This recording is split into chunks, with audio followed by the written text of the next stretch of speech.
तुम्हालाही ई श्रम कार्ड काढायचं असेल 2026 मध्ये तुमचं किंवा तुमच्या कुटुंबातील व्यक्तींचं, तर ते तुम्ही घरबसल्या कशा प्रकारे काढू शकता, मोबाईलमधून, लॅपटॉपमधून, कम्प्युटरमधून A to Z live process या व्हिडिओमध्ये दाखवणार आहे. व्हिडिओ शेवटपर्यंत पहा आणि चॅनलला पहिल्यांदा भेट दिली असेल तर फॉलो आणि सबस्क्राईब करून घ्या.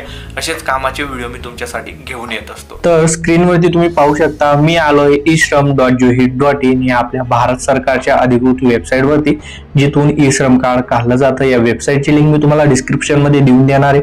जर व्हिडिओ तुम्ही युट्यूबवरती पाहत असाल आणि जर का फेसबुकवरती पाहत असाल तर कमेंट मध्ये लिंक देऊन देणार आहे, किंवा तुम्ही डायरेक्ट गुगल मध्ये सर्च करू शकता ishram.juhit.in आणि या वेबसाईटवरती तुम्ही येऊन जाणार आहात, कारण ही आपल्या भारत सरकारची वेबसाईट आहे. या ठिकाणी गो टू मेन पेज यावर तुम्हाला क्लिक करायचं आहे. अशी वेबसाईट ओपन होणार आहे. मोबाईल मध्ये सुद्धा ही प्रोसेस तुम्ही करू शकता. इथे बघा वन स्टॉप सोल्युशनच्या खाली रजिस्टर ऑन ई श्रम दिसतंय, यावर क्लिक करायचं आहे. या ठिकाणी सेल्फ रजिस्ट्रेशन आपण करतोय. इथे तुमच्या आधार कार्डला लिंक असलेला मोबाईल नंबर टाकायचा आहे, हा कॅप्चा या ठिकाणी टाकायचा आहे. दोघी ठिकाणी तुम्हाला नो करायचं आहे आणि सेंड OTP बटनावर क्लिक करायचं आहे. आता तुम्ही दिलेल्या मोबाईल नंबरवरती OTP आला असेल तर OTP या ठिकाणी टाकायचा आहे, कॅप्चा टाकायचा आहे आणि सबमिट बटनावर क्लिक करायचं आहे. आता तुम्हाला आधार eKYC करायची आहे, त्यासाठी तुमचा आधार नंबर टाकून घ्यायचा आहे. त्यानंतर कॅप्चा टाकायचा आहे. या ठिकाणी आय ॲग्री वरती क्लिक करायचं आहे, टर्म्स ॲग्री करून घ्यायचे आहेत आणि सबमिट बटनावरती क्लिक करायचं आहे. त्यानंतर तुमच्या आधार कार्डनुसार तुमची काही माहिती या ठिकाणी पाहायला भेटेल. नंतर continue to enter other detail यावर क्लिक करायचं आहे. आता या ठिकाणी बघा पर्सनल इन्फॉर्मेशन आपल्याला भरायची आहे, ज्यामध्ये ज्या ज्या ठिकाणी अशा प्रकारचा रेड स्टार आहे ती माहिती आपल्याला कंपल्सरी भरायची आहे आणि जिथे रेड स्टार नाहीये ती नाही भरली तरी चालणार आहे. इथे रजिस्टर मोबाईल नंबर जो आपण दिलेला होता ऑटोमॅटिक आलेला आहे. येथे मी डायरेक्ट आता मॅरिटल स्टेटस सिलेक्ट करतोय. जसं की तुम्ही जर का नेव्हर मॅरिड सिलेक्ट केलं तर येथे तुम्हाला वडिलांचं नाव टाकावं लागेल, आणि जर का तुम्ही मॅरिड सिलेक्ट केलं तर तुम्हाला दोन ऑप्शन येतात, वडिलांचं नाव किंवा पतीचं नाव. त्यानंतर येथे सोशल कॅटेगरी दिलेली आहे तुमची, यामधून जी काही कॅटेगरी आहे ती कॅटेगरी सिलेक्ट करायची. त्यानंतर खाली जायचे. आता इथे बघा डिफरंटली एबल्ड म्हणजे तुम्ही अपंग आहात का विचारलं जात आहे. असाल तर येस करा आणि अपंगाचा टाईप तुम्हाला निवडावा लागेल. तुम्ही अपंग नसाल तर नो करा, ही माहिती भरायची काम नाही. आता नॉमिनी डिटेल तुम्हाला भरावी लागेल, म्हणजे वारसदार सुद्धा या कार्डला लावावं लागतं. आता नॉमिनी तुम्हाला कोणाला लावायचं आहे, महिला असेल तर पतीला लावू शकते, मुलगा असेल तर वडिलांना लावू शकतो, तुम्ही तुमच्या पद्धतीने लावू शकता. आता ज्याला नॉमिनी लावायचं आहे त्याच्या आधार कार्डवरील माहिती तुम्हाला भरायची आहे, आधार कार्डवरील नाव भरायचंय.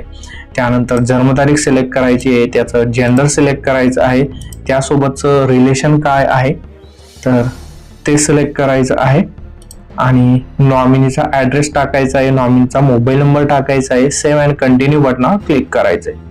आता या ठिकाणी बघा रेसिडेन्शियल डिटेल म्हणजे तुमचा जो ऍड्रेस आहे तर तो पुन्हा इथे टाकावा लागणार आहे. त्यासाठी तुमचं जे काही राज्य असेल राज्य निवडायचं आहे, तुमचा जो जिल्हा असेल तो जिल्हा सिलेक्ट करायचा आहे. त्यानंतर खाली बघा इथे करंट ऍड्रेस दिलेला आहे, तुम्ही खेड्यागावात राहता शहरात राहता ते सिलेक्ट करायचं आहे आणि हा पूर्ण ऍड्रेस तुम्हाला भरावा लागणार आहे. जसं की या ठिकाणी परत तुमचं जे राज्य असेल ते राज्य निवडायचं आहे, त्यानंतर तुमचा जिल्हा निवडायचा आहे, त्यानंतर तुमचा तालुका निवडायचा आहे, मग त्यानंतर तुमच्या गावाचं नाव निवडायचं आहे. सेम याच पद्धतीने खालील तुमचा परमनंट ऍड्रेस तुम्हाला भरायचा आहे. इथे बघा stay at current location, current लोकेशनला तुम्ही किती वर्षापासून राहत आहे ते तुम्हाला सिलेक्ट करायचं आहे आणि खाली नंतर सेव्ह अँड कंटिन्यू बटनावरती क्लिक करायचं आहे. आता या ठिकाणी तुमची क्वालिफिकेशन डिटेल तुम्हाला फिल करावी लागेल. जिथे जिथे रेड स्टार दिसतोय ते तुम्हाला भरावंच लागेल. पुन्हा एकदा सांगतो, क्वालिफिकेशन डिटेल मध्ये तुमचं शिक्षण किती झालेलं आहे ते सिलेक्ट करायचं आहे. त्यानंतर मंथली इन्कम स्लॅब, तुम्ही कितीपर्यंत पैसे कमवता तर ते टाकायचं आहे, 10,000 किंवा त्यापेक्षा कमी. त्यानंतर परत सेव्ह अँड कंटिन्यू बटनावर क्लिक करायचं आहे. आता या ठिकाणी बघा ऑक्युपेशन अँड स्किल म्हणजे तुम्हाला कोणतं काम जमतं ते तुम्हाला या ठिकाणी टाकायचं आहे. जसं की मी प्रायमरी ऑक्युपेशन मध्ये बघा लेबर, ॲग्रिकल्चरल लेबर म्हणून या ठिकाणी सिलेक्ट करतोय. तुम्हाला तुमच्या पद्धतीने तुम्ही काय करता ते सिलेक्ट करावे लागेल. त्यानंतर वर्किंग एक्सपिरियन्स इन प्रायमरी, या ठिकाणी तुम्हाला तुमचा अनुभव तुम्हाला टाकायचा आहे आणि जे कंपल्सरी आहे तेवढं फिल करायचं आहे आणि त्यानंतर सेव्ह अँड कंटिन्यू या बटनावर क्लिक करायचं आहे. लास्ट स्टेप मध्ये तुम्हाला बघा बँक डिटेल तुमची भरावी लागणार आहे. यदा कदाचित भविष्यात जर का ई श्रम कार्डद्वारे पैसे येतील तर तुम्हाला तुमच्या बँक डिटेल दिली असेल तर त्यामध्ये ते पैसे येऊ शकता. आता तुमचा बँक अकाउंट नंबर टाकायचा आहे, तो कन्फर्म करायचा आहे.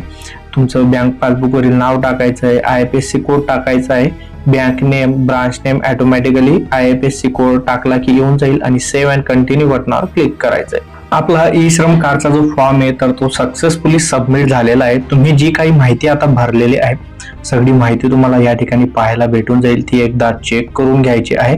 काही चुकीचं असेल तर तुम्ही आताच एडिट करून घ्यायचं आहे. बरोबर असेल तर इथे अंडरटेकिंग वरती तुम्हाला क्लिक करायचं आहे, म्हणजे तुम्ही या टर्म्स ऍग्री करत आहे आणि सबमिट बटनावरती क्लिक करायचं आहे. सबमिट बटनावरती क्लिक केल्यानंतर या ठिकाणी पाहू शकता तुमचं जे ई श्रम कार्ड आहे ते जनरेट झालेलं आहे. सिम्पली डाउनलोड EAN कार्ड यावर क्लिक करायचं आहे आणि ते तुमच्या मोबाईलमध्ये त्याची PDF सेव्ह होऊन जाणार आहे. तर पाहू शकता तुम्ही डाउनलोड झालेलं आहे आणि अशा प्रकारे तुम्ही तुमचं ई श्रम कार्ड घर बसल्या तुमच्या मोबाईलमधून, लॅपटॉपमधून किंवा कॉम्प्युटरमधून तयार करू शकता. व्हिडिओ आवडला असेल तर लाईक करा, शेअर करा, तुमच्या काही शंका असतील तर कमेंट्स करा आणि असेच माहितीपूर्ण व्हिडिओ पाहण्यासाठी फॉलो आणि सबस्क्राईब करा कॉम्प्युटर वर्ल्ड सेंटर. मी अविनाश तिरमले पुन्हा भेटू अशाच एका नवीन आणि माहितीपूर्ण व्हिडिओमध्ये. तोपर्यंत जय महाराष्ट्र, जय कांदेश.